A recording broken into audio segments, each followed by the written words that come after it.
প্রিয় শ্রোতা বন্ধুরা, আমি আপনাদের সাথে নাহিদ রানা আমাদের চ্যানেল থেকে একটি হৃদয় বিদারক কিন্তু সত্যি শিক্ষামূলক গল্প নিয়ে হাজির হয়েছি। এই গল্প শুনলে আপনার চোখে জল আসবে, মন ভারী হয়ে উঠবে, আর সবচেয়ে বড় কথা, জীবনের এক অমোঘ সত্য সামনে এসে দাঁড়াবে। গল্পটি খুব সংক্ষেপে বলছি। এক মা, যিনি সারা জীবন ছেলেদের জন্য সবকিছু ত্যাগ করেছেন, বার্ধক্যে এসে সেই ছেলেরাই তাকে এক পার্সেলের মতো ঘর থেকে ঘরে ঠেলে দিয়েছে।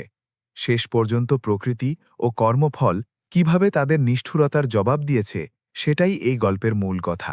এখন গল্পটি শুরু করা যাক। পবিত্র ভাগীরথী নদীর ঘাটে বেজে ওঠা ঘণ্টাধ্বনিও আজ ললিতা দেবীর মনের গভীর অন্ধকার দূর করতে পারছিল না। তার স্বামী গোপালচন্দ্রের নিধন হওয়ার মাত্র কয়েকদিনই অতিবাহিত হয়েছিল, কিন্তু সেই বিশাল পুরনো জমিদার বাড়ির এই দেয়ালগুলো নিজের রং বদলাতে শুরু করে দিয়েছিল। জীবনভর পরিবারকে আগলে রাখা গোপালচন্দ্রের চলে যেতেই এই দুনিয়া জনশূন্য মনে হতে লাগল। তার চোখের সামনে দিয়ে সেই স্মৃতিগুলো বয়ে যাচ্ছিল, যখন এই বাড়ি বাচ্চাদের কলকল হাসিতে মুখরিত থাকত। এখন কেবল এক গভীর আর ভয়াবহ নিস্তব্ধতা অবশিষ্ট ছিল। গোপালচন্দ্রের চিতার আগুন এখনো পুরোপুরি ঠান্ডা হয়নি যে চার ছেলে সম্পত্তির ভাগাভাগির গুঞ্জন শুরু করে দিল। বড় ছেলে প্রবীর, যে এক লোভী দোকানদার ছিল, সে সবার আগে বাড়ির কাগজপত্র নিয়ে হাজির হল। দ্বিতীয় ছেলে সুজিত, যে ব্যাংকে চাকরি করত, সে নিজের মিথ্যে মর্যাদার মাঝে নিজের অংশের হিসাব কষতে লাগল। চেন্নাইয়ের আধুনিকতায় হারিয়ে যাওয়ার রোহিত এবং মদ্যপানে ডুবে থাকা ছোট তাপনও অধিকারের দাবি জানাতে লাগল। ললিতা দেবী নীরবতার সাথে নিজের রক্তকে শকুনের মতো বাড়ি ছিঁড়ে খেতে দেখছিলেন। চার পুত্রবধূও নিজেদের স্বামীর পূর্ণ সাথ দিল, যেন তারা এই দিনটির প্রতীক্ষায় বহু বছর ধরেছিল। প্রবীরের স্ত্রী সুমিতা নিজের চালাকি দিয়ে হিসাব কষছিল, যেখানে সুজিতের স্ত্রী অনিতা বাড়ির পুরনো জিনিসগুলোকে অবজ্ঞার নজরে দেখছিল। রোহিতের আধুনিক স্ত্রী নীলিমা আর তাপনের কর্কশ স্ত্রী শীলাও স্পষ্ট করে দিল যে এই পুরনো বাড়িকে যত দ্রুত সম্ভব বিক্রি করে দেওয়াটাই বুদ্ধিমানের কাজ হবে। কেউই কোনায় বসে থাকা বৃদ্ধা মায়ের কষ্ট অনুভব করার চেষ্টা করেনি। বাড়ি বিক্রির সওদা পাকা হয়ে গেল এবং পৈতৃক সম্পত্তির দাম মাত্র কয়েকটা কাগজে সীমাবদ্ধ হয়ে রয়ে গেল। ললিতা দেবীর কাছে সেটা কেবল ইট পাথরের ইমারত ছিল না, বরং তার পুরো জীবন, বিবাহের স্মৃতি আর বাচ্চাদের শৈশবের এক পবিত্র আশ্রয় ছিল। যে আঙিনায় তিনি বাচ্চাদের হাঁটা শিখিয়েছিলেন, আজ সেই আঙিনায় তারা নিজেদের মাকে ঘর ছাড়া করার ব্যবসা করছিল। সম্পত্তির টাকা চার ভাই ভাগ করে নিল, কিন্তু মায়ের দায়িত্ব নেওয়ার নামে সবাই একে অপরের মুখের দিকে তাকাতে শুরু করল। অনেক তর্ক আর কথা কাটাকাটির পর চার ভাই নিজেদের সুবিধা অনুযায়ী এক অত্যন্ত নির্মম আর কঠোর চুক্তি তৈরি করল। এই কাগজের সিদ্ধান্তে এটা স্থির হল যে মা প্রত্যেক ছেলের ঘরে মাত্র ৬ সপ্তাহ করেই থাকবেন। কোনো সপ্তাহের শেষ তারিখ হলেই মাকে নিজের মালপত্র মেধে পরের ছেলের দরজায় পৌঁছতে হবে। ললিতা দেবী চুপচাপ নিজের ছেলেদের এই নিষ্ঠুর ফরমান শুনতে থাকলেন এবং চোখের জলের ধারা বইতে থাকল। যে জঠর এদের জন্ম দিয়েছিল, আজ তাই বোঝা হয়ে দাঁড়িয়েছিল। যাওয়ার দিন এসে গেল, আর বাড়ির দরজা সব সময়ের জন্য বন্ধ করে দেওয়া হলো। ললিতা দেবী এক পুরনো কাপড়ের থলেতে নিজের দুটো সাদা শাড়ি, গোপালচন্দ্রের একটি আবছা ছবি আর নিজের পূজার ছোট বইটি রেখে নিলেন। তার কাছে এখন আর কোনো ঘর ছিল না। তিনি কেবল এক যাযাবর হয়ে গিয়েছিলেন, যাকে প্রতি ৬ সপ্তাহ পর নিজের আস্তানা বদলাতে হতো। বাড়ির চৌকাটকে শেষবারের মতো চুম্বন করার সময় তার বুক ফেটে যাচ্ছিল। তিনি টলমল পায়ে প্রবীরের গাড়ির দিকে এগিয়ে গেলেন, যে অনিচ্ছার সাথে দাঁড়িয়েছিল। প্রবীরের আধুনিক বাড়িতে প্রবেশ করতেই ললিতা দেবীকে সেখানকার ঠান্ডা আর প্রাণহীন সাজসজ্জা ভয় পাইয়ে দিল। সুমিতা নিজের শাশুড়িকে দেখেই মুখ ঘুরিয়ে নিল, আর চাকরদের নির্দেশ দিল যে মাজির মালপত্র যেন পেছনের ছোট ছাদঘরে রেখে দেওয়া হয়। সেই ঘরটি নোনা ধরা আর স্যাঁতসেঁতে ছিল, আর সেখানে কোনো মতে একটি পুরনো তক্তপোষ ধরত। ললিতা দেবী কোনো অভিযোগ না করেই সেই অন্ধকার ঘরটিকে নিজের নিয়তি মেনে নিলেন। তার চোখ থেকে উপচে পড়া জল সেই অন্ধকারে লুকিয়ে গেল, যেখানে তাকে দেখার মতো কেউ ছিল না। দিনভর সেই বিশাল বাড়িতে অদ্ভুত এক নীরবতা আর ব্যস্ততার পরিবেশ থাকত। প্রবীর নিজের দোকানে এতটাই ডুবে থাকত যে নিজের মায়ের সাথে কথা বলার জন্য ১০ মিনিট সময়ও তার হতো না। সুমিতা সারাদিন ক্লাব আর আধুনিক বান্ধবীদের সাথে ব্যস্ত থাকত। তারা ললিতা দেবীকে এক পুরনো আর অকেজো জিনিসের মতো মনে করত, যাকে বাধ্য হয়ে ঘরের এক কোণায় রাখা দয়া বলে মনে হতো। ভোজনের সময় ললিতা দেবীকে রান্নাঘরের বাইরে শুকনো খাবার দিয়ে দেওয়া হতো। যখনই সন্ধ্যা নামত, ললিতা দেবীর মনে এক গভীর শূন্যতা আর উদাসীনতা ছেয়ে যেত। তিনি নিজের সেই ছোট স্যাঁতসেঁতে ঘরে বসে রামায়ণের পাঠ করতেন আর ভগবানের কাছে দুঃখের অন্ত করার প্রার্থনা করতেন। তার মনে বারবার সেই একই প্রশ্ন জাগত যে শেষ পর্যন্ত তার এমন কি ভুল হয়ে গিয়েছিল, যার কারণে তার বার্ধক্যের এমন বেদনাদায়ক দশা হচ্ছে। তিনি সারা জীবন বাচ্চাদের সংস্কার দিতে আর ভবিষ্যৎ গড়তে ব্যয় করে দিয়েছিলেন, কিন্তু বদলে তিনি কেবল তিরস্কার পেলেন। প্রবীরের ঘরে তার থাকার প্রথম ৬ সপ্তাহ কোনো মতে কাটছিল, কিন্তু প্রতিটি দিন এক বছরের সমান মনে হতো। সপ্তাহের শেষ রাতে প্রবীর অত্যন্ত রুক্ষস্বরে এসে নিজের মাকে মনে করিয়ে দিল যে কাল তাকে নিজের মালপত্র বেঁধে সুজিতের ঘরে যেতে হবে। সেই রাতে ললিতা দেবীর চোখে ঘুম ছিল না, তার শরীর ক্লান্তিতে ভেঙে পড়ছিল, কিন্তু তার আত্মা অপমানের বোঝার নিচে পিষ্ট হচ্ছিল। তার মনে হল যে তিনি এখন আর মা নন, বরং এক পার্সেল হয়ে গিয়েছিলেন। পরের দিন সকাল হতেই ললিতা দেবী নিজের সেই পুরনো কাপড়ের থলেটি উঠিয়ে দরজায় দাঁড়িয়ে গেলেন। প্রবীর নিজের গাড়ি বের করল আর তাকে সুজিতের ঘরের বাইরে ছেড়ে দিয়ে কিছু না বলে তৎক্ষণাৎ ফিরে এলো। সুজিতের ঘর অন্য শহরে ছিল এবং সে নিজের স্ত্রী অনিতার সাথে এক ভালো জীবনযাপন করছিল। ললিতা দেবী যখন কাঁপা হাতে দরজার বেল বাজালেন, অনিতা দরজা খুলল এবং শাশুড়িকে দেখেই তার ভ্রু কুঁচকে গেল। সে অনিচ্ছার সাথে তাকে ভেতরে আসতে দিল। সুজিতের ঘরে ললিতা দেবীর স্বাগত তিরস্কার আর তাচ্ছিল্য দিয়ে হল। অনিতা এক অত্যন্ত অভিমানী মহিলা ছিল, যার নিজের শাশুড়ির প্রথাগত পোশাক আর তার চালচলন একদম পছন্দ ছিল না। সে পরিষ্কার ভাষায় বলে দিল যে বসার ঘরে তার জায়গা নেই, কারণ তার আসার কারণে ঘরের মান কমে যায়। ললিতা দেবীকে পেছনের দিকে থাকা একটি ছোট্ট ছাদে শোয়ার জন্য বলা হলো, যেখানে রাতে ঠান্ডা হাওয়া সরাসরি ভেতরে আসত। সেখানে এক পুরনো খাটিয়া তার কপালে জুটল। সুজিত যে শৈশবে সবসময় নিজের মায়ের আঁচলে লুকাত, আজ সেই নিজের মাকে উপেক্ষা করছিল। সে অফিস থেকে আসত আর স্ত্রীর মিথ্যে কথাকে সত্যি মেনে মায়ের ওপরই চিৎকার করত। অনিতা সবসময় ললিতা দেবীর ওপর মিথ্যে অভিযোগ লাগাত যে তিনি কাজে বাধা দেন আর জিনিসপত্র নোংরা করেন। ললিতা দেবী এই মিথ্যে অপবাদ শুনেও চুপ থাকতেন, কারণ তিনি জানতেন যে যদি তিনি কিছু বলেন তবে তার ছেলের ঘরে অকারণে অশান্তি তৈরি হবে। যেমনই সুজিতের ঘরে তার সময় শেষ হওয়ার সময় এলো, ললিতা দেবীর মনে আতঙ্ক তৈরি হতে লাগল।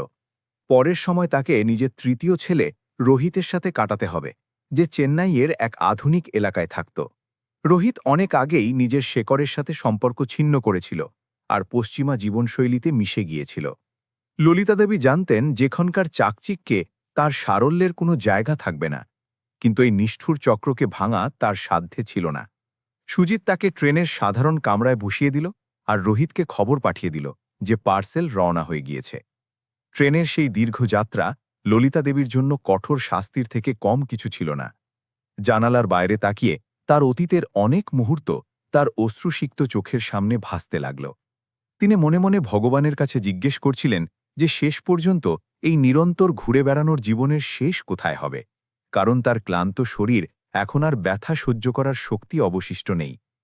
চেন্নাইয়ের শোরগোল আর ভিড়ের মাঝে ললিতা দেবী যখন নামলেন, সেখানে তাকে স্বাগত জানানোর মতো কেউ ছিল না। তিনি অপেক্ষা করতে থাকলেন। ঘণ্টার পর ঘণ্টা কেটে যাওয়ার পর তিনি নিজেকে এক অজানা ভয়ানক দুনিয়ায় অনুভব করলেন। রোহিতের আলিশান ফ্ল্যাট আকাশচুম্বী ইমারতের মাঝামাঝি অংশে অবস্থিত ছিল। যখন ললিতা দেবী ভেতরে পৌঁছালেন, নীলিমা নিজের বান্ধবীর সাথে ইংরেজিতে কথা বলছিল। সে নিজের শাশুড়ির দিকে এক পলক তাকাল এবং কোনো সম্ভাষণ ছাড়াই নিজের কথায় মগ্ন হয়ে গেল। রোহিতও সেই সময় ঘরে উপস্থিত ছিল না। ললিতা দেবী চুপচাপ নিজের মালপত্র নিয়ে দরজার কাছে দাঁড়িয়ে থাকলেন, যতক্ষণ না পর্যন্ত এক চাকরানি এসে তাকে ছোট সার্ভেন্ট রুমের দরজা দেখাল। সেই রুমটি অত্যন্ত ছোট আর বাতাসহীন কামরা ছিল, যেখানে ঘরের সব পুরনো আর অকেজো জিনিস ভর্তি ছিল। এই জায়গাটি তার কাছে এক কয়েদখানার চেয়ে কম কিছু ছিল না।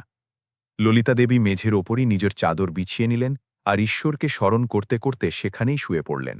তার ঠোঁট থেকে এক গভীর আর শীতল দীর্ঘশ্বাস বেরিয়ে এলো, যা হয়তো সেই বন্ধ ঘরের দেয়ালগুলোকেও কাঁদিয়ে দিয়েছিল। তিনি এখন এটা পুরোপুরি বুঝে গিয়েছিলেন যে নিজের রক্তই তাকে মেরে ফেলেছে। রাতের গভীর নিস্তব্ধতায় যখন পুরো শহর আলোয় স্নান করছিল, ললিতা দেবীর চোখের জল থামার নাম নিচ্ছিল না। তার মাতৃত্ব সেই নির্মম চুক্তির কাগজের নিচে পিষ্ট হয়ে গিয়েছিল, যা তাঁরই 4 লোভী ছেলে লিখেছিল। তিনি প্রতি রাতে এই আশাতেই ঘুমাতেন যে হয়তো কোনো অলৌকিক কিছু ঘটবে, কিন্তু নিয়তি তার জন্য আরও কিছু ভয়ানক পথ ঠিক করে রেখেছিল। চেন্নাইয়ের সেই বিশাল আর আধুনিক অ্যাপার্টমেন্টে ললিতা দেবীর জীবন এক অদৃশ্য কয়েদির মতো হয়ে গিয়েছিল। রোহিত আর নীলিমার দুনিয়ায় তার জন্য কোনো জায়গা ছিল না। তিনি কেবল সেই সার্ভেন্ট রুমের দম বন্ধ করা ঘরে নিজের দিন কাটাচ্ছিলেন। সকাল থেকে রাত পর্যন্ত তাকে দেখার কেউ ছিল না, এমনকি এক গ্লাস জলও তাকে নিজেকেই নিতে হতো। তার কানে সবসময় সেই মহানগরের শব্দ আর নিজের ছেলের অবহেলার কথা বাজত। খাওয়ার সময় ললিতা দেবীর জন্য সবচেয়ে বেশি অপমানজনক হতো যখন চাকরানী তার সামনে রাতের বেঁচে যাওয়া বাসি খাবার পরিবেশন করত। যে মা কখনো নিজের বাচ্চাদের না খাইয়ে ঘুমাতে দেননি, আজ তিনিই বাসি ভাত আর পাতলা ডাল গিলতে বাধ্য ছিলেন। নীলিমা প্রায়ই রান্নাঘরে চাকরদের নির্দেশ দিত যে বুড়িমার জন্য আলাদা কিছু রান্না করার দরকার নেই। ললিতা দেবী সেই ঠাঙ্গা খাবার চোখের জলের সাথে গিলে নিতেন, এটা ভেবে যে হয়তো তার কপালে এখন এটাই লেখা আছে। রোহিত যখনই অফিস থেকে ফিরত, সে নিজের স্থির সাথে গভীর রাত পর্যন্ত পার্টিতে ব্যস্ত থাকত। তার এই কথার একদমই তওয়াক্কা ছিল না যে তার বৃদ্ধা মা কেমন আছেন আর তিনি খেয়েছেন কিনা। মাঝে মধ্যে যখন ললিতা দেবীর নজর নিজের ছেলের সাথে মিলত, সে নজর এড়িয়ে দ্রুত নিজের ঘরে চলে যেত। এক মায়ের জন্য এর চেয়ে বড় দুঃখ আর কি হতে পারে যে তার নিজেরই রক্ত তাকে চিনতে অস্বীকার করে আর উপেক্ষা করে। নীলিমার নজরে ললিতা দেবী ছিলেন এক গেঁয়ো আর পিছিয়ে পড়া মহিলা, যার উপস্থিতি তাদের আধুনিক জীবনযাত্রাকে খারাপ করছিল। সে নিজের বান্ধবীদের সামনে শাশুড়ির মজা ওড়াতেও পিছোপা হতো না, তার পোশাক আর পূজাপাঠ নিয়ে ব্যঙ্গ করত। ললিতা দেবী এই সমস্ত তীক্ষ্ণ কথা চুপচাপ শুনিতেন আর মনে মনে ভগবানের কাছে প্রার্থনা করতেন যেন তিনি তার বাচ্চাদের সুবুদ্ধি দেন। তিনি কখনো পাল্টা জবাব দিতেন না, কারণ তিনি চাইতেন না তার কারণে ঘরে কোনো প্রকার বিবাদ সৃষ্টি হোক। এক রাতে ললিতা দেবীর তেজ জ্বর এলো আর তার পুরো শরীর ঠান্ডায় কাঁপতে লাগল। কিন্তু সেই বড় বাড়িতে তার আর্তনাদ শোনার মতো কেউ ছিল না। তিনি অনেকবার রোহিতকে ডাকার চেষ্টা করলেন, কিন্তু তার দুর্বল আওয়াজ সার্ভেন্ট রুমের দেওয়াল পার করতে পারল না। পরের দিন সকালে যখন নীলিমা তাকে কাশতে দেখল, তখন সেবা করার বদলে সে চাকরানীকে পুরো ঘরে ডিসইনফেক্টেন্ট দিয়ে মোছার নির্দেশ দিল। তার ভয় ছিল পাছে শাশুড়ির রোগ তার দামি আর পরিষ্কার ঘরে না ছড়িয়ে যায়। চেন্নাইয়ের সেই নরকে 6 সপ্তাহ কোনোমতে পূর্ণ হল এবং ললিতা দেবীর জন্য আবার নিজের মালপত্র গোছানোর সময় চলে এলো। এবার তাকে নিজের সবচেয়ে ছোট ছেলে তাপনের কাছে যেতে হবে, যে মদ আর জুয়ার নেশায় পুরোপুরি ডুবে গিয়েছিল।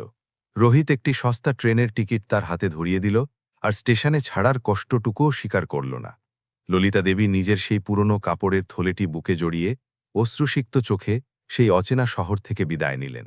তাপনের ঘরটি শহরের একটি অত্যন্ত অনুন্নত আর নোংরা এলাকায় ছিল, যেখানে চারদিকে দুর্গন্ধ আর শোরগোলের পরিবেশ থাকত। যখন ললিতা দেবী সেখানে পৌঁছালেন, তাপন নেশায় বুঁদ হয়ে ঘুমিয়েছিল আর তার স্ত্রী শিলা দরজায় দাঁড়িয়ে কোনো প্রতিবেশীর সাথে ঝগড়া করছিল। শাশুড়িকে দেখেই শিলার মেজাজ সপ্তমে চড়ে গেল এবং সে সেখানেই সবার সামনে চিৎকার করতে শুরু করল। সে পরিষ্কার বলে দিল যে এই ছোট ঘরে আগে থেকেই জায়গা নেই, তার ওপর এই আপদ এসে হাজির হল। তাপনের ঘরে ললিতা দেবীকে আঙিনার এক কোনায় থাকা একটি ভাঙা খাটিয়ায় নিজের ঠিকানা করে নিতে হল, যেখান থেকে সরাসরি আকাশ দেখা যেত। শিলা অত্যন্ত কর্কশা আর অলস স্বভাবের মহিলা ছিল, যে ঘরের সব ছোটখাটো কাজ নিজের অসুস্থ শাশুড়ির কাঁধে চাপিয়ে দিয়েছিল। বাসন মাজা থেকে শুরু করে কাপড় কাচা পর্যন্ত ললিতা দেবীকে নিজের কাপা হাতে সেই সব কিছু করতে হতো, যা তার বয়সে অসম্ভব ছিল।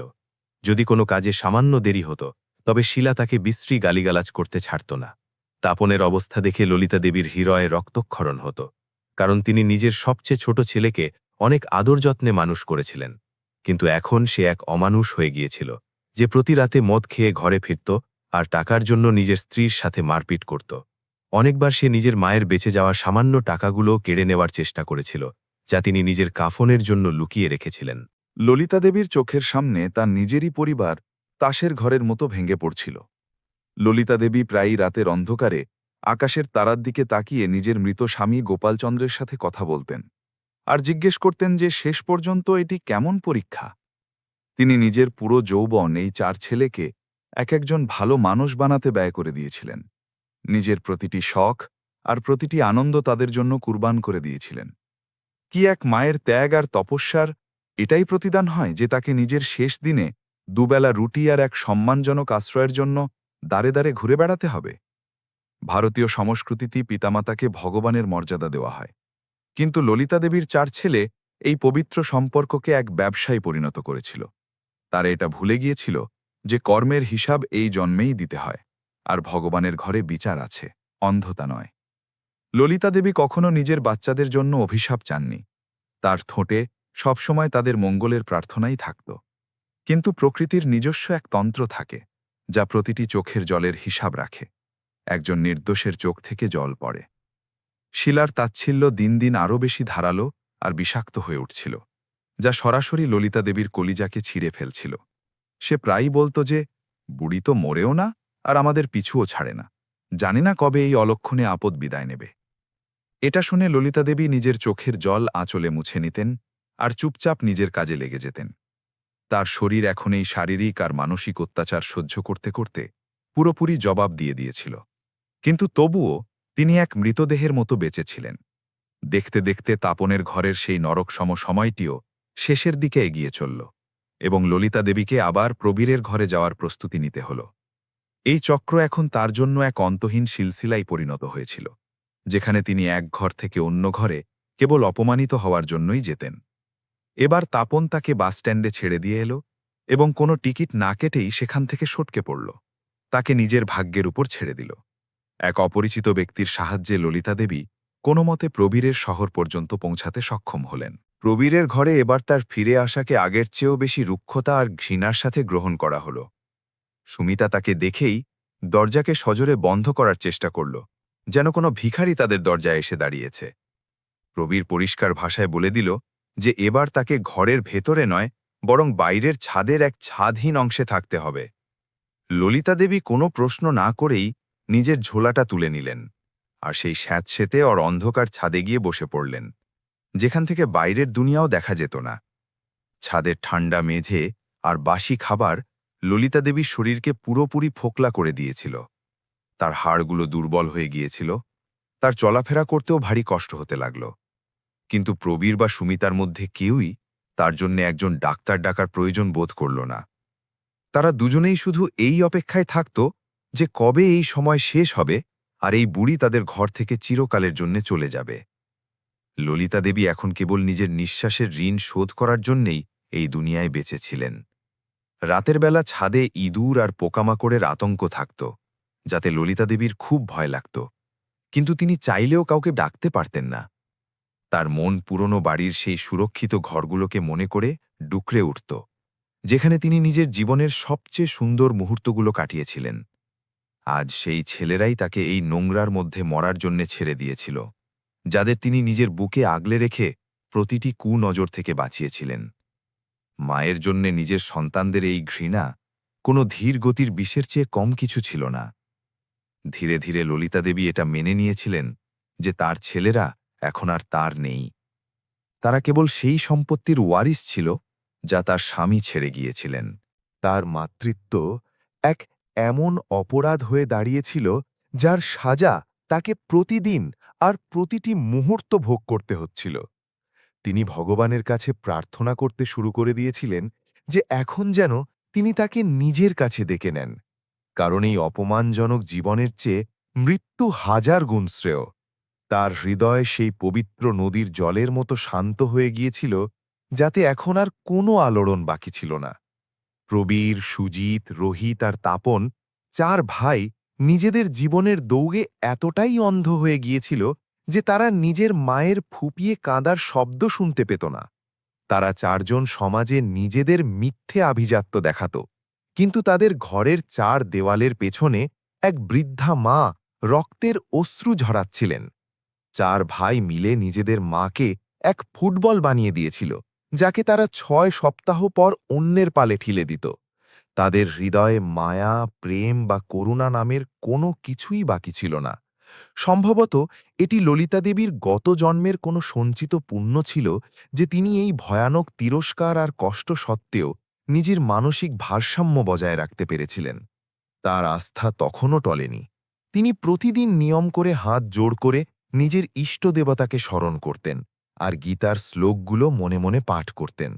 তার পূর্ণ বিশ্বাস ছিল যে একদিন ঈশ্বর তার এই কষ্টের অন্ত অবশ্যই করবেন, যদিও সেই অন্ত তার মৃত্যুর রূপেই কেন না আসুক।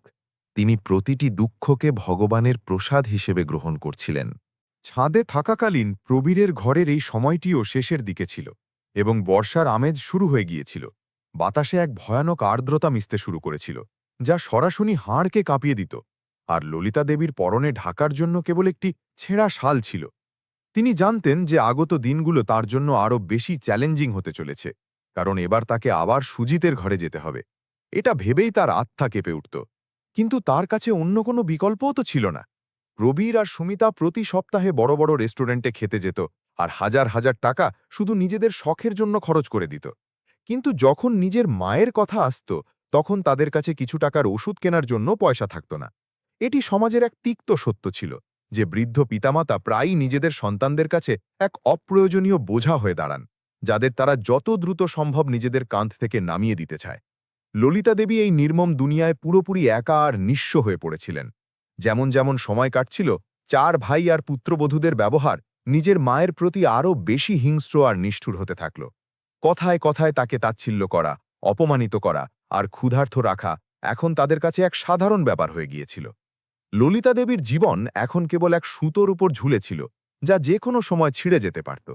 তিনি শুধু সেই শেষ রাতের অপেক্ষা করছিলেন, যখন ভগবান এসে তাকে এই নরক থেকে চিরকালের জন্য মুক্তি দেবেন আর তার সমস্ত যন্ত্রণার শেষ করবেন।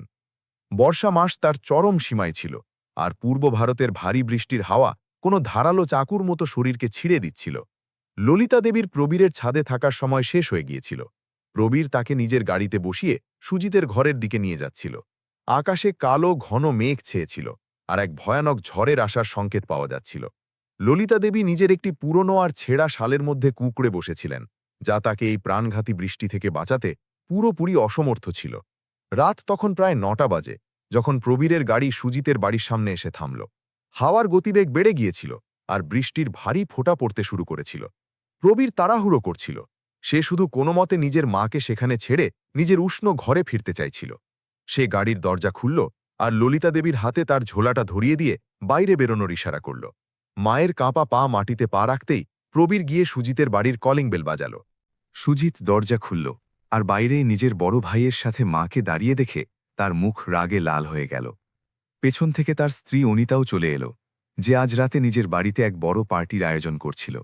সে চিৎকার করে বলল যে এখনও তাদের সময় শুরু হয়নি আর তারা মাকে ভেতরে আসতে দেবে না। প্রবীরও একই সুরে জবাব দিল যে তার 6 সপ্তাহ পূর্ণ হয়ে গিয়েছে, আর এখন এটি সুজিতের দায়িত্ব, সে যাই করুক না কেন। 2 ভাইয়ের মধ্যে দরজার চৌকাঠে এক অত্যন্ত কদর্য আর লজ্জাজনক ঝগড়া শুরু হয়ে গেল। তারা নিজের জন্মদাত্রী মায়ের সামনেই তাকে এক বোঝা আর বিপদ বলে একে অপরের ওপর দায়িত্ব চাপাচ্ছিল। ললিতা দেবী সেই হাড় কাঁপানো বৃষ্টিতে চুপচাপ দাঁড়িয়ে নিজের ছেলেদের এই নিষ্ঠুর ব্যবহার দেখছিলেন। তার হৃদয় যন্ত্রণায় ফেটে যাচ্ছিল, কারণ যে সন্তানদের তিনি নিজের বুকের দুধ খাইয়ে বড় করেছিলেন, তারা আজ তাকে এক আবর্জনার ঝুড়ির মতো ঘর থেকে বাইরে ফেলে দিচ্ছিল। ঠিক তখনই প্রবীরের ফোনের ঘণ্টি বাজল। তার স্ত্রী সুমিতার ফোন ছিল। প্রবীর এক মুহূর্তের জন্যও ভাবল না। সে তৎক্ষণাৎ নিজের গাড়িতে বসল আর নিজের বৃদ্ধা মায়ের দিকে একবারও না তাকিয়ে সেখান থেকে চলে গেল। ললিতা দেবীর অশ্রুসিক্ত চোখ শুধু তার গাড়ির লাল আলোগুলোকে অন্ধকারে মিলিয়ে যেতে দেখল। প্রবীর চলে যেতেই সুজিতের রাগ সপ্তম আকাশে পৌঁছে গেল। সে নিজের মায়ের দিকে ঘৃণা ভরা চোখে তাকাতে লাগল, যেন তিনি কোনো মস্ত বড় অপরাধ করে ফেলেছেন। অনিতা চিৎকার করে বলল যে সে এই অলক্ষণে বুড়িকে নিজের পরিষ্কার আর সাজানো ঘরে ঢুকতে দেবে না, কারণ ভেতরে তাদের বিশেষ অতিথিরা বসে আছে। সুজিত নিজের স্ত্রীর কথায় সায় দিল আর ললিতা দেবীকে জোরে ধাক্কা দিয়ে ছাদ থেকে নিচে ফেলে দিল। এরপর সে অত্যন্ত নিষ্ঠুরভাবে নিজের ঘরের ভারী দরজা বন্ধ করে দিল। দরজার বন্ধ হওয়ার সেই বিকট শব্দ ললিতা দেবীর কানে কোনো মৃত্যুর ফরমানের মতো বাজল।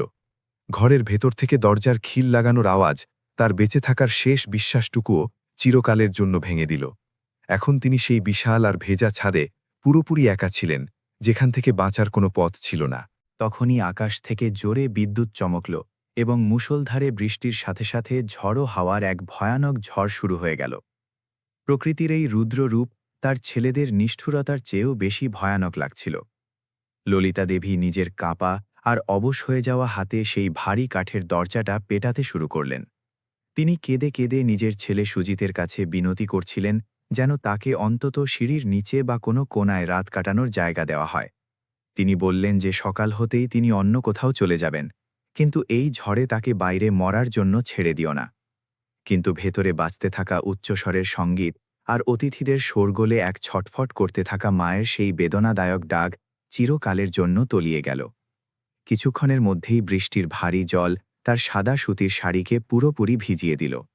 তার দুর্বল শরীরে এতটা শক্তি অবশিষ্ট ছিল না যে তিনি সেই ঝড়ো হাওয়ার মোকাবিলা করতে পারেন। তিনি সিঁটিয়ে দরজার এক কোণায় পড়ে রইলেন আর নিজের সেই পুরনো কাপড়ের থলিটিকে বুকে জড়িয়ে ধরলেন। সেই থলেতে তার স্বামী গোপালচন্দ্রের ছবি ছিল, যেখান থেকে তিনি এই প্রাণঘাতী বৃষ্টিতে সামান্য উষ্ণতা আর মানসিক সাহারা খোঁজার চেষ্টা করছিলেন। তার ঠোঁট বৃষ্টিতে নীল হয়ে গিয়েছিল আর দাঁতে দাঁত লাগছিল। যেমন যেমন রাত গভীর হতে লাগল, ঝড়ের দাপট আরও বেশি বাড়তে থাকল। ললিতা দেবীর বুকে বৃষ্টির কারণে এক অত্যন্ত ভয়ানক আর অসহ্য যন্ত্রণা শুরু হল। কিন্তু তার শরীরের এই ব্যথা সেই মানসিক যন্ত্রণার সামনে কিছুই ছিল না যা তার নিজের রক্ত তাকে দিয়েছিল। যে জঠর থেকে এই 4 ছেলে জন্ম নিয়েছিল, আজ সেই জঠরকেই তারা এই নির্মম রাতে জমে যাওয়ার জন্য ছেড়ে দিয়েছিল। এই অপমান আর তিরস্কার যে কোনো শারীরিক যন্ত্রণার চেয়ে 1000 গুণ বেশি কষ্টদায়ক ছিল। তিনি নিজের অশ্রুভরা চোখ আকাশের দিকে তুললেন, যেখান থেকে অনবরত বৃষ্টির জল পড়ছিল। তার মনে ভগবানের কাছে একটাই প্রশ্ন জাগছিল, যে এক মায়ের নিঃস্বার্থ প্রেম, ত্যাগ আর উপবাসের কি এটাই প্রতিদান হয়? তিনি নিজের পুরো জীবন যে ছেলেদের দীর্ঘায়ুর দোয়া চাইতে চাইতে কাটিয়ে দিলেন, আজ সেই ছেলেরাই তাকে মৃত্যুর মুখে ঠেলে দিল। তার হৃদয় আর এই নিষ্ঠুর দুনিয়ার বোঝা সইবার জন্য প্রস্তুত ছিল না। তার আত্মা পুরোপুরি ভেঙে গিয়েছিল। ধীরে ধীরে তার চোখের সামনে অন্ধকার ঘনিয়ে আসতে লাগল। বৃষ্টির ঠান্ডা জল তার হাড়ের ভেতরে প্রবেশ করেছিল, যার কারণে তার হৃদস্পন্দন খুব ধীর আর দুর্বল হয়ে গেল। ললিতা দেবী এখন এটা বুঝতে পেরেছিলেন যে এই স্বার্থপর আর নির্মম দুনিয়ায় তার জীবনযাত্রা এখন অন্তিম পর্যায়ে পৌঁছে গিয়েছে। তিনি নিজের কাঁপা ঠোঁটে শেষবারের মতো নিজের 4 ছেলেকে ক্ষমা করে দিলেন। তার ঠোঁট থেকে ভগবানের নাম এক অত্যন্ত ক্ষীণ ফিসফিসানি হিসেবে বেরিয়ে এলো। এরপর তার সেই দুর্বল আর নিথর শরীর সেই কঠোর আর ভেজা মেঝের উপর লুটিয়ে পড়ল। তার চেতনা লুপ্ত হয়ে গেল এবং এক গভীর নীরবতা তাকে নিজের কোলে টেনে নিল। সেই রাতের অন্ধকার তার জন্য কোনো বরদানের চেয়ে কম কিছু ছিল না, যা তাকে সেই সমস্ত যন্ত্রণা আর অপমান থেকে চিরকালের জন্য মুক্ত করে দিল, যা তার নিজের মানুষেরা তাকে দিয়েছিল। এখন তিনি এই দুনিয়ার প্রতিটি ব্যথার ঊর্ধ্বে চলে গিয়েছিলেন। কয়েক ঘণ্টা কেটে গেল, আর সকাল হওয়ার সাথে সাথে সেই ভয়ানক ঝড়ের দাপটও কিছুটা কমতে লাগল। ভোরের আবছায়ায় মন্দিরের পূজারী পণ্ডিত রামকৃষ্ণ ভাগীরথী নদীতে নিজের পবিত্র স্নান সেরে ফিরে আসছিলেন। তার হাতে পূজার থালা ছিল আর তার ঠোঁটে অনবরত ভগবানের পবিত্র মন্ত্রের জপ চলছিল। বৃষ্টি এতটাই বেশি ছিল যে রাস্তায় কোনো মানুষ দেখা যাচ্ছিল না। চারদিকে শুধু বৃষ্টির জল আর তীব্র হাওয়ার রাজত্ব দেখা যাচ্ছিল। তখনই পণ্ডিত রামকৃষ্ণের নজর সুজিতের বাড়ির বড় ছাদের ওপর পড়ল, যেখানে একটি সাদা রঙের পুটলির মতো কিছু পড়েছিল। তিনি যখন একটু কাছে গেলেন, তখন দেখে গভীর ধাক্কা খেলেন যে সেটি কোনো মালপত্র নয়, বরং সুজিতের বাড়ির ছাদে পড়ে থাকা একজন মানুষ। তিনি কাছে গিয়ে দেখলেন যে সেটি একজন অত্যন্ত বৃদ্ধা মহিলা, যিনি বৃষ্টিতে পুরোপুরি ভিজে গিয়েছিলেন আর অর্ধমৃত অবস্থায় ছিলেন। পণ্ডিতজি তার মুখটি মন দিয়ে দেখলেন আর তৎক্ষণাৎ চিনে ফেললেন যে এটি তো ঘাটে রোজ পূজা করতে আসা সেই ললিতা দেবী। পণ্ডিত রামকৃষ্ণের রক্ত টকবক করে উঠল এবং তিনি রাগে ফেটে পড়ে সুজিতের বাড়ির দরজা জোরে জোরে পেটাতে শুরু করলেন। তিনি অনবরত ডাকছিলেন, কিন্তু ভেতর থেকে কেউ তার কথার জবাব দিতে বা দরজা খুলতে এলো না। ধনীদের এই অন্ধ আর বধির দুনিয়ার নিষ্ঠুরতা দেখে পণ্ডিতজির খুব ঘৃণা অনুভব হল। তিনি বুঝতে পারলেন যে এই পাথর হৃদয়ের মানুষদের থেকে কোনো আশাই বৃথা। তাই তিনি নিজেই সেই নিঃসহায় মাকে সেখান থেকে উদ্ধার করে নিয়ে যাওয়ার সিদ্ধান্ত নিলেন। সেই সময় সেখান দিয়ে এক দুধওয়ালা নিজের সাইকেলে করে যাচ্ছিল। পণ্ডিতজি তাকে সাহায্যের জন্য ডাকলেন। দুজনে মিলে সাবধানতার সাথে তারা ললিতা দেবীর সেই ভেজা আর প্রাণহীন শরীরটি ওঠাল। তারা পাশেই দাঁড়িয়ে থাকা একটি ছোট হাতগাড়িতে তাকে শোয়াল এবং দ্রুত পাশের একটি মন্দির দ্বারা পরিচালিত আশ্রমের দিকে ছুটতে লাগল। এই আশ্রমটি সেই সব গরিব আর অসহায় মানুষদের জন্য এক নিরাপদ আশ্রয়স্থল ছিল যাদের এই দুনিয়ায় আপন বলতে কেউ নেই। পণ্ডিতজি শুধু যে কোনো উপায়ে তার প্রাণ বাঁচাতে চেয়েছিলেন। আশ্রমে পৌঁছতেই সেখানে উপস্থিত মহিলারা দ্রুত ললিতা দেবীকে সাহায্য করতে শুরু করে দিল। সেখানে একটি বড় আগুন জ্বালানো হলো এবং তার ভেজা ও ঠান্ডা কাপড়গুলো খুলে ফেলে তাকে শুকনো আর মোটা উলের কম্বলে জড়িয়ে দেওয়া হলো। আশ্রমের কিছু মহিলা তার ঠান্ডা হয়ে যাওয়া হাত আর পা অনবরত মালিশ করতে থাকল যাতে তার শরীরে রক্ত সঞ্চালন ফিরে আসতে পারে। সবাই খুব চিন্তিত ছিল এবং ভগবানের কাছে এই নেক আর ভোলা মানুষটির জীবন ভিক্ষা করার জন্য অনবরত প্রার্থনা করছিল, কারণ তার অবস্থা খুব গুরুতর ছিল। অনেকক্ষণ কঠোর পরিশ্রমের পর ললিতা দেবীর শরীরে খুব হালকা একটি শ্বাস ফিরে এলো, কিন্তু তিনি তখনও অচেতনই ছিলেন। আশ্রমের এক অভিজ্ঞ ডাক্তার এসে তার নাড়ি পরীক্ষা করলেন এবং হৃদস্পন্দন শুনলেন। ডাক্তারের মুখ খুব গম্ভীর আর বিষণ্ণ হয়ে গেল। তিনি পণ্ডিত রামকৃষ্ণকে কোনায় নিয়ে গিয়ে চুপি চুপি বললেন যে পরিস্থিতি ভালো নয়।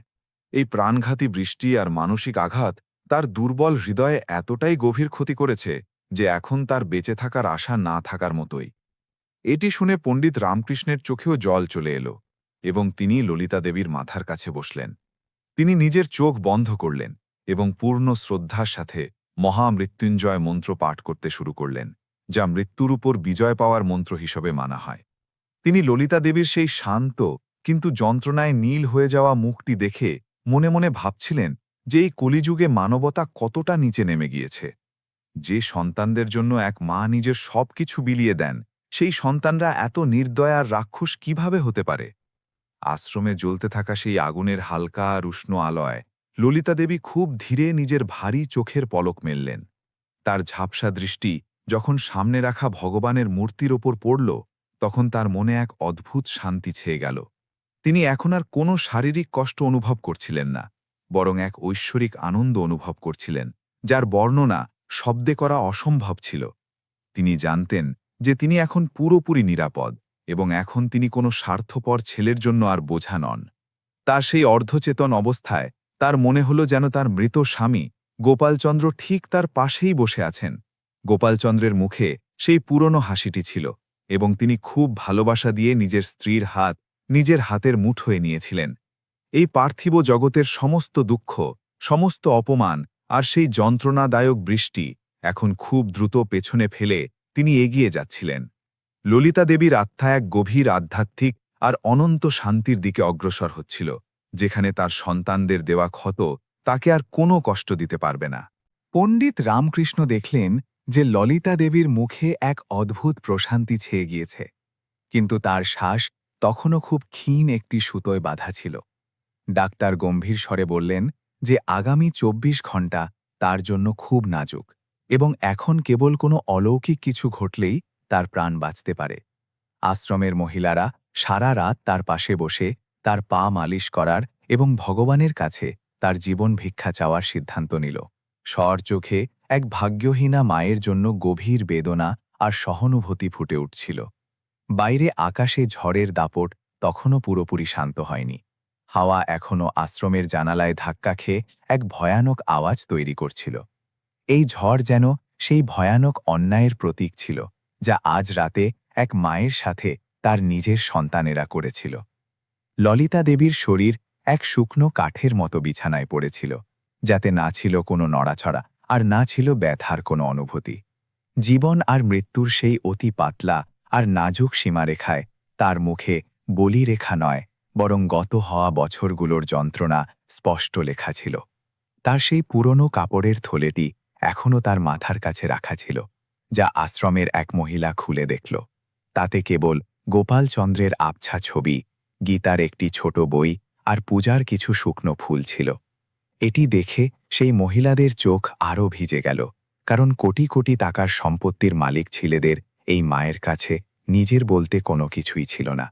এটি দুনিয়ার সবচেয়ে বড় তিক্ত সত্য ছিল যে সন্তানদের তিনি নিজের সবকিছু দিয়ে দিলেন, তারা বদলে শুধু মৃত্যু দিল। পণ্ডিত রামকৃষ্ণ সারা রাত চোখের পলক না ফেলে ললিতা দেবীর পাশে বসে থাকলেন এবং অনবরত নিজের পবিত্র মন্ত্র জপ করতে থাকলেন। তার মনে বারবার এই চিন্তাই আসছিল যে যদি এই দুঃখিনী মায়ের কিছু হয়ে যায়, তবে সেই 4 ছেলেকে এই মহাপাপ থেকে কোনো দেবতাই বাঁচাতে পারবে না। ভারতীয় শাস্ত্রে লেখা আছে যে পিতামাতার মন ভাঙলে এই ব্রহ্মাণ্ডের কোনো কোণাতেই কোনো ক্ষমা পাওয়া যায় না। পণ্ডিতজি জানতেন যে এবার বিচার করার পালা সরাসরি ওপরওয়ালার। আশ্রমের সেই ছোট আর শান্ত ঘরে কেবল জ্বলতে থাকা কাঠের আওয়াজ আর পণ্ডিতজির মন্ত্রের প্রতিধ্বনিই শোনা যাচ্ছিল। ললিতা দেবীর বন্ধ চোখের পলকের পেছনে সম্ভবত তার অতীতের কোনো ছবি চলছিল, যেখানে তিনি নিজের সন্তানদের আঙুল ধরে চলা শেখাচ্ছিলেন। তার ঠোঁটে খুব হালকা একটি কম্পন হল, যেন তিনি নিজের সেই অর্ধচেতন অবস্থায় কোনো অদৃশ্য শক্তির সাথে কোনো নীরব সাক্ষাৎকার করছেন। মৃত্যু তার মাথার কাছে দাঁড়িয়েছিল, কিন্তু সম্ভবত ভগবানের অন্য কোনো গভীর পরিকল্পনা বাকি ছিল। যেমন যেমন রাতের অন্ধকার কাটতে লাগল আর ভোরের প্রথম আলো আকাশে দেখা দিল, ঝড়ও পুরোপুরি শান্ত হয়ে গেল। কিন্তু ললিতা দেবীর জীবনের ঝড় তখনও নিজের সবচেয়ে ভয়ানক অবস্থায় ছিল, যেখানে তার প্রতিটি শ্বাস মৃত্যুর সাথে এক খুব কঠিন সংগ্রাম করছিল। তার সেই কোমল আর পবিত্র হৃদয়, যা কেবল ভালোবাসা আর ত্যাগ করতে জানত, এখন নিজের স্পন্দন বজায় রাখার লড়াইয়ে পুরোপুরি হার মেনে নিচ্ছিল। এখন শুধু সেই শেষ সিদ্ধান্তের অপেক্ষা ছিল, যা কেবল মহাদেবের হাতেই সুরক্ষিত ছিল। আশ্রমের সেই ঘরে সকালের প্রথম আলোর সাথেই এক গভীর নিস্তব্ধতা ছেয়ে গেল। ললিতা দেবীর শ্বাসের সেই ধীর সুতো, যা সারা রাত মৃত্যুর সাথে লড়াই করছিল, হঠাৎ ছিঁড়ে গেল। তার মুখে এখন আর কোনো যন্ত্রণা ছিল না, বরং এক অলৌকিক শান্তি ছিল, যা শব্দে প্রকাশ করা অসম্ভব। তিনি শেষ নিঃশ্বাস ত্যাগ করেছিলেন, কিন্তু তার মৌনতা এক ভয়ানক ঝড়ের জন্ম দিয়েছিল। ললিতা দেবীর নিধনের খবর যখন 4 ছেলের কাছে পৌঁছল, তখন তাদের মুখে দুঃখের বদলে এক লুকানো স্বস্তি পরিষ্কার দেখা যাচ্ছিল। তাদের মনে হল যে তাদের মাথা থেকে এক মস্ত বড় বোঝা চিরকালের জন্য নেমে গিয়েছে। কারো চোখেই এক ফোঁটা জল ছিল না। সমাজের নজর থেকে বাঁচার জন্য তারা দ্রুত সাদা কাপড় পরে নিল এবং শোকের নাটক করতে লাগল। তাদের একমাত্র লক্ষ্য এখন যত দ্রুত সম্ভব অন্ত্যেষ্টিক্রিয়ার নিয়মগুলো পূরণ করা, যাতে তারা নিজেদের পুরনো বিলাসিতাপূর্ণ জীবনে ফিরে যেতে পারে। স্থানীয় শ্মশানিহাতে ললিতা দেবীর অন্ত্যেষ্টিক্রিয়া খুব তাড়াহুড়ো করে এবং কোনো প্রকার প্রকৃত আবেগ ছাড়াই সম্পন্ন করা হল। প্রবীর খুব যান্ত্রিকভাবে নিজের মায়ের চিতায় মুখাগ্নি করল, যেন সে কোনো ব্যবসায়িক চুক্তি পূরণ করছে। ঘাটে উপস্থিত ভিড় তাদের এই রুক্ষতা দেখে নিজেদের মধ্যে কানাঘুষো করছিল। সবাই জানত যে এই 4 ছেলে নিজেদের মায়ের সাথে কেমন নিষ্ঠুর আর অমানবিক ব্যবহার করেছিল। চিতার লেলিহান শিখা আকাশ ছুঁয়েছিল, কিন্তু তা সেই পাষাণ ছেলেদের হৃদয়ের বরট গলাতে পুরোপুরি ব্যর্থ হল। পরের দিনই 4 ভাই একটি নৌকা ভাড়া করল এবং নিজের মায়ের অস্থি পবিত্র ভাগীরথী নদীর তীব্র ধারায় বিসর্জন করে দিল। যেমনই ললিতা দেবীর ছাই নদীর জল স্পর্শ করল, আকাশে হঠাৎ কালো মেঘ ঘনিয়ে এলো আর তীব্র হাওয়া বইতে শুরু করল। এটি প্রকৃতির এক স্পষ্ট সংকেত ছিল যে ন্যায়ের দেবতা এখন জেগে উঠেছেন। মায়ের নশ্বর শরীর যদিও নষ্ট হয়ে গিয়েছিল, কিন্তু তার সাথে হওয়া ঘোর অন্যায়ের হিসাব করার জন্য কর্মফল বা কর্মের চক্র নিজের ভয়ানক গতি বাড়িয়ে দিয়েছিল।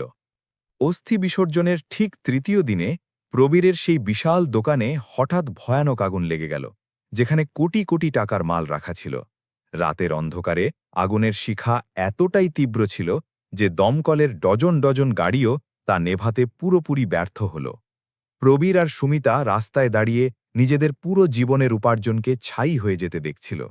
সেই আগুন কেবল তাদের দোকান পোড়াচ্ছিল না, বরং তাদের সেই অহংকারকেও ভস্ম করছিল, যা তাদের অন্ধ করে দিয়েছিল। সকাল হতে হতে প্রবীরের কোটি টাকার ব্যবসা পুরোপুরি খাক হয়ে গিয়েছিল এবং সে ঋণের ভারে জর্জরিত হয়ে পড়েছিল। যে ব্যবসায়ীদের সাথে সে প্রতিদিন ওঠা বসা করত, আজ তারা তার ফোন ধরাও বন্ধ করে দিয়েছিল। সুমিতার সমস্ত দামি গয়না আর বিলাসিতার সামগ্রী ব্যাংক থেকে বাজেয়াপ্ত করে নেওয়া হল। কাল পর্যন্ত যে ছেলে নিজের মাকে একটি ছোট ঘর দিতে ইতস্তত করত, আজ সে নিজে স্ত্রীর সাথে রাস্তায় এসে দাঁড়িয়েছে। নিয়তির এটি প্রথম আর মোক্ষম চড় ছিল, যা খুব ভয়ানক ছিল। প্রবীরের ধ্বংস হওয়ার খবর এখনও ঠান্ডা হয়নি যে কর্মের পরবর্তী আঘাত দ্বিতীয় ছেলে সুজিতের ওপর পড়ল। সুজিতের বাড়িতে হঠাৎ দুর্নীতি দমন ব্যুরোর একটি টিম হানা দিল। এটি সেই বাড়িই ছিল যার দরজা সুজিত আর অনিতা নিজেদের কাঁপতে থাকা মায়ের জন্য নির্দয়ভাবে বন্ধ করে দিয়েছিল। আধিকারিকরা ঘরের প্রতিটি কোণ তছনছ করে দিল এবং দেওয়ালের পেছনে লুকিয়ে রাখা কোটি কোটি টাকার কালো আয় উদ্ধার করল। উনি তার সমস্ত মিথ্যে অহংকার আর সমাজে তার সম্মান এক ঝটকায় ধুলোয় মিশে গেল। সুজিতকে হাতকড়া পরিয়ে সবার সামনে পুলিশের গাড়িতে তুলে নেওয়া হলো। পাড়ার যে লোকগুলো কাল পর্যন্ত সুজিতের চাটুকারিতা করত, আজ তারাই তার ওপর থুতু দিচ্ছিল। অনিতা উচ্চস্বরে কাঁদছিল আর দয়া ভিক্ষা করছিল, কিন্তু কেউ তার সাহায্যে এগিয়ে এলো না। সুজিত এখন বুঝতে পারছিল যে এক অসহায়কে ঘর থেকে বের করে দেওয়ার আসল যন্ত্রণা কি হয়। জেলের সেই নোংরা আর অন্ধকার কুঠুরি এখন তার পুরো জীবনের একমাত্র আর খফনাক ঠিকানা হতে চলেছিল। এদিকে চেন্নাইয়ের দ্রুতগতির জীবনে মগ্ন তৃতীয় ছেলে রোহিতের অহংকারও এখন চূর্ণ হবার উপক্রম হল। এক গভীর রাতের শৌখিন পার্টি থেকে ফেরার সময় মদ্যপ অবস্থায় রোহিত নিজের লাক্সারি কারটি খুব দ্রুত গতিতে চালাচ্ছিল। তার মনে হচ্ছিল যে সে এই দুনিয়ার সবচেয়ে শক্তিশালী মানুষ এবং তাকে কেউ আটকাতে পারবে না। কিন্তু তখনই হাইওয়েতে তার গাড়ির নিয়ন্ত্রণ পুরোপুরি বিগড়ে গেল এবং সেটি এক পাহাড়ি ট্রাকের সাথে গিয়ে ধাক্কা খেল। এই দুর্ঘটনা এতটাই ভয়াবহ ছিল যে গাড়ির যন্ত্রাংশ উড়ে গিয়ে হাহাকার পড়ে গেল। রোহিতের প্রাণ কোনো মতে বাঁচলেও তার মেরুদণ্ডের হাড় পুরোপুরি ভেঙে চুরমার হয়ে গিয়েছিল। ডাক্তাররা স্পষ্ট করে দিলেন যে সে এখন নিজের পুরো জীবনে কখনো নিজের পায়ে দাঁড়াতে পারবে না। কোমরের নিচের অংশ তার পুরো শরীর অবশ বা পক্ষাঘাতগ্রস্ত হয়ে গিয়েছিল। যে স্ত্রী নীলিমার জন্য সে নিজের মাকে সার্ভেন্ট রুমে যন্ত্রণার মধ্যে ছেড়ে দিয়েছিল, সেও এই পঙ্গু স্বামীর সেবা করতে পরিষ্কার অস্বীকার করে দিল। রোহিত এখন নিজের আলিশান বিছানায় এক জ্যান্ত লাশ হয়ে রয়ে গেল। সবচেয়ে ছোট ছেলে তাপনের পরিণতি তো এই তিনজনের চেয়েও বেশি ভয়ানক আর যন্ত্রণাদায়ক হতে চলেছিল। জুয়ায় লক্ষ লক্ষ টাকা হারার পর শহরের সবচেয়ে ভয়ানক গুন্ডারা তাকে খুঁজতে শুরু করেছিল। তাপন প্রাণ বাঁচানোর জন্য এক বস্তির সরু গলিতে লুকিয়ে বেড়াচ্ছিল। তার কাছে না ছিল খাওয়ার টাকা আর না ছিল কোথাও পালানোর কোনো নিরাপদ রাস্তা। প্রতিটি আওয়াজে তার আত্মা কেঁপে উঠত, ঠিক তেমনি যেমন তার মা তার ঘরের কোনায় ভয়ে পেয়ে কাঁপতেন। এক রাতে সেই নির্মম গুন্ডারা তাপনকে এক মদের দোকানের পেছনে ধরে ফেলল। তারা তাকে লোহার রড দিয়ে এতটাই মারল যে তার 2 হাত আর পা ভেঙে গেল। তার স্ত্রী শীলা, যে কথায় কথায় নিজের শাশুড়িকে গালি দিত, সে নিজের সমস্ত মালপত্র আর গয়না নিয়ে অন্য এক লোকের সাথে পালিয়ে গেল। রক্তে রঞ্জিত তাপনকে সেই গুন্ডারা একটি দুর্গন্ধযুক্ত নালার পাশে মরার জন্য ফেলে দিয়ে গেল। সে এখন উপলব্ধি করছিল যে এক অসহায় মানুষের যন্ত্রণা আর চরম লাচারি বাস্তবে কতটা ভয়ানক হয়। ললিতা দেবীর মৃত্যুর 1 মাসের মধ্যেই সেই 4 ভাইয়ের দুনিয়া তাসের ঘরের মতো পুরোপুরি ভেঙে চুরমার হয়ে গিয়েছিল। প্রকৃতির এই বিচার এতটাই সঠিক আর খৌফনাক ছিল যে পুরো শহরের লোক ভয়ে কেঁপে উঠেছিল এবং প্রত্যেকেই বলছিল যে এটি সেই দুঃখিনী মায়ের অশ্রুর সরাসরি প্রভাব, যিনি নিজের ছেলেদের পাপ চুপচাপ সহ্য করেছিলেন। ভগবানের লাঠিতে শব্দ হয় না, কিন্তু যখন তা পড়ে তখন মানুষের আত্মা পর্যন্ত ছটফট করে ওঠে। এই কথাটি এখন সত্যি প্রমাণিত হয়েছিল। যে পৈতৃক সম্পত্তির জন্য তারা নিজেদের জন্মদাত্রী মাকে দাঁড়ে দাঁড়ে ঘুরে বেড়াতে বাধ্য করেছিল, সেই দৌলত তাদের কোনো কাজেই এলো না। কর্মের এই কঠোর আর নির্মম চক্র তাদের এটি ভালোমতো শিখিয়ে দিয়েছিল যে মানুষ নিজের বোনা বীজের ফল থেকে কখনো পালিয়ে বাঁচতে পারে না। প্রবীর, সুজিত, রোহিত আর তাপন 4 জনই নিজের মায়ের হৃদয়কে যে নির্দয়তায় বিদ্ধ করেছিল, আজ ব্রহ্মাণ্ডের সবচেয়ে বড় আদালত তাদের তার সবচেয়ে ভয়ানক আর বেদনাদায়ক সাজা শুনিয়ে দিয়েছিল। তারা 4 জন এখন জীবিত নরকে বাস করছিল। প্রবীর, যে কখনো নিজের দামি গাড়ি আর রেশমি জামাকাপড় নিয়ে গর্ব করত, আজ সে ছেঁড়া পুরনো পোশাকে রাস্তায় ভিক্ষা করতে বাধ্য হয়েছে। কেউ তাকে একবেলার রুটি দিতেও রাজি ছিল না, কারণ তার কুকীর্তির কাহিনী পুরো শহরে আগুনের মতো ছড়িয়ে পড়েছিল। সুমিতার মানসিক ভারসাম্য বিগড়ে গিয়েছিল এবং সে পাগলের মতো রাস্তায় ঘুরে বেড়াত। সেই ভয়ানক আগুন কেবল তাদের ব্যবসায় নয়, বরং তাদের পুরো অস্তিত্বকেই চিরকালের জন্য পুড়িয়ে দিয়েছিল। সব কিছুই ছাইয়ে মিশিয়ে দিয়েছিল। সুজিত জেলের সেই অন্ধকার আর নোনা ধরা কুঠুরিতে বসে নিজের ভাগ্যের ওপর অনবরত চোখের জল ফেলছিল। রাতের সময় যখন ঠান্ডা হাওয়া জেলের গরাদ দিয়ে ভেতরে আসত, তখন তার নিজের মায়ের সেই কাঁপতে থাকা কণ্ঠস্বর মনে পড়ত, যা দরজার বাইরে দয়ার ভিক্ষা চাইছিল। এখন সে সেই বৃষ্টির আসল আর প্রাণঘাতী অনুভূতি পাচ্ছিল, কিন্তু এখন অনেক দেরি হয়ে গিয়েছিল। তার পুরো জীবন সেই কালকুঠুরিতে পচে মরার জন্য নির্ধারিত হয়ে গিয়েছিল, যেখান থেকে বাইরে বেরোনোর কোনো পথ ছিল না।